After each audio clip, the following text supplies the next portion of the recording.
Hey everybody, and welcome to Make It with Mod Podge. My name is Steve Piacenza.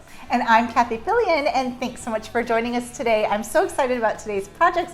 We are going to be doing some reversible home decor. Reversible? What does that mean, Kath? Well, reversible means that we can start out our project in our fall season and then we can turn it around for our winter and Christmas season. Okay, so what this means is these don't ever have to be pulled off the mantle until January. That's right. We're going to need some New Year's Eve decor, right? That's right.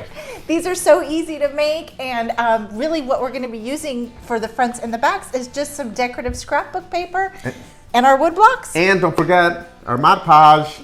So let's get started. So what we have done, guys, is we found these 3-pack of houses here. We got 3 different sizes, the large, the medium, and the smaller one here. And they come blank like this one right here. So the first thing that we did to create our little reversible homes is using our vintage white folk art paint. We just went around the edges because that's where we are going to be adding our Mega Glitter Gold Mod Podge right here. And I'm going to show you how to do that. So you just let this folk art paint dry, and then we are ready to add the gold right on top of the rim all the way around that. We didn't do the centers here because Cathie's going to show you how to Mod Podge paper on the fronts and on the backs. And it's a good idea, you know, to keep the edges neutral. So that's why we went with that lighter color and the gold, because you want your sides to blend with both sets of papers. Here, show them, because it does see through right there. Let me show you on this one here. So you can see we've got the gold there, so we've got our fall leaves here, and then our little Santa faces here. So you do want to pick a color that will coordinate with both of your paper choices. And when we start the Mod Podging of the paper, I'll talk about all the different papers. Yeah, now here's the Mega Glitter Gold, guys. You can see that these has tons of different size chunks of gold in there, all different sizes. I love this glitter. Yeah, it's great, and you can see you're just going to brush it on, and you can see right there how easily it goes on. Look at how pretty that is. That's just one coat right there. Let me do this bottom part for you guys. You can see just working from top to bottom, just spreading it out, add a little more. And if you actually want a little bit more gold flakes, you just have to let this dry and then add right on top of that another layer. But I love just the one coat. It's full coverage there. Look at that. And you're just gonna let that dry. You can see once it dries that the gold really, really pops. Right now this is still wet, so it looks a little bit dull, but when it dries, that's what you're gonna get. So it's as simple as that. And you work all the way around your little houses like that. Let that dry for, I don't know, what do you say? It takes a couple of hours. 2 hours. Because you don't want to be handling it and have your glitter slip around. Yeah. So I would give it a couple of hours. I was gonna say an hour, but listen to her. 2 hours is better, much you don't safer. Want to mess up your glitter. Yeah, so easy. Well, and you know what else I love about the Mega Glitter is, like you were saying, the different sizes of flakes in it. So you really get that like background dusting of the glitter, and then you get the chunkier stuff coming forward. It's a cool look. Very pretty. So let's talk about papers, everybody. These houses are kind of a smaller scale, so it's best to find paper that has smaller scale designs if you're doing prints, like these little pumpkins and these leaves. I love this kind of chunky plaid. I'll show you how that looks on our house, just like that. So you can mix plaids, you can do wood grains, checkers, even ones that have words. You know, smaller the scale is better. I love this for Christmas over here, the music note paper, the big plaid again. I like the truck. Yeah, the truck is so cute. So let's take a look at the choices that we made over here. We have our plaid on the big house, and you can find papers that have words, so you can just move your piece around to find the word that you might want to highlight. Thankful for Thanksgiving.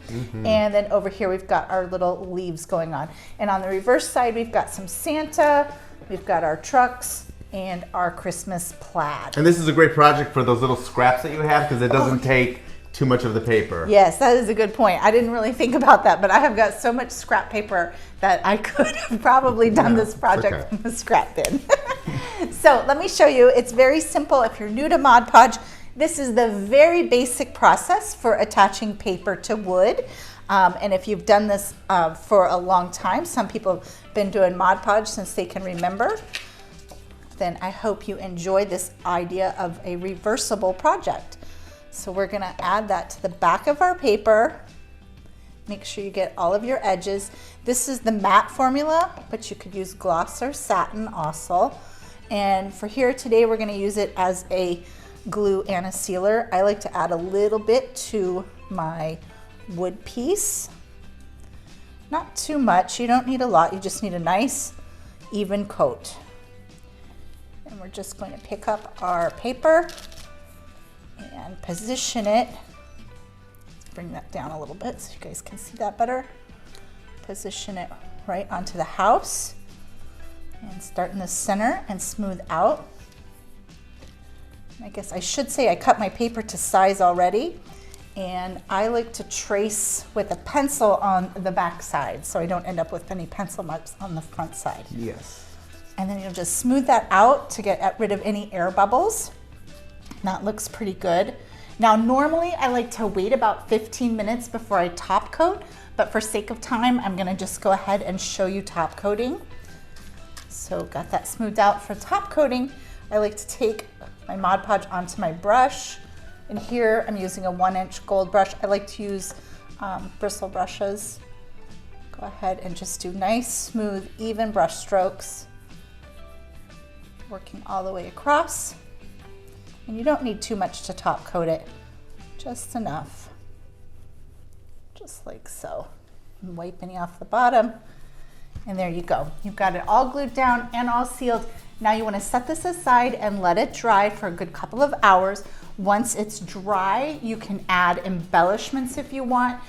We use some different types of just scrapbooking embellishment. These were in the little holiday section for ornaments. This was in the scrapbooking section. So we've got no embellishment on this one. We were letting the word speak for itself. And on our holiday side, just a little snowflake and some leaves. And over here, we've got some acorns and a little, kind of holly sprig, that big sunflower patch, and then that sweet little wreath. So it's really endless. You can decorate these however you want. Mm-hmm. You could add your family name across it, add family photos to it. It's endless. But I love the idea of reversible. Right? So great. It's so one cool. $5 investment on those wood houses lasts 2 seasons. And these also make great gifts. Ooh, I think my sister would like these. There you go. Well, thank you guys for joining us so much. We hope that you enjoyed our little homemaking here, and we hope to see you soon. We'll see you next time. Make sure you use the hashtags Plaid Crafts and Mod Podge so everyone at Plaid can see what you're making. Bye, guys. See ya.